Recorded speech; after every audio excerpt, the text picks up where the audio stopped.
அன்பு உறவுகளுக்கு வணக்கம். மரக்கிளைகளில் அமர்ந்திருக்கிற ஒரு குருவியிடமிருந்து இன்றைக்கு வாழ்க்கை பாடத்தை உங்களோடு கற்றுக்கொள்ள விரும்புகிறேன்.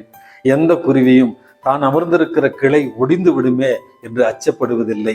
காரணம், அந்த கிளை உடைந்து போகிற நிலையில இருந்தாலும், வலுவான நிலையில் இருந்தாலும், வலுவற்ற நிலையில் இருந்தாலும் தன்னுடைய வாழ்க்கையின் நம்பிக்கையை கிளையில் வைப்பதல்ல, மாறாக தன்னுடைய இறக்கைகளில் தான் ஒரு குருவி வைக்கிறது. அதனால தான் கிளை எப்படி இருந்தாலும் அதை பற்றி அது கவலைப்படுவதில்லை.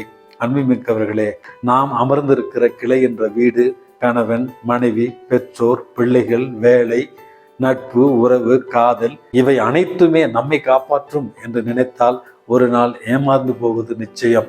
மாறாக நம்பிக்கையை நம்முடைய இறக்கைகளில் வைப்போம், நம்பிக்கையை நம்முடைய உள்ளத்தில் வைப்போம், வாழ்க்கையை வசந்தமாக வாழுவோம். இந்த நாள் உங்களுக்கு இனிய நாளாகட்டும். வணக்கம்.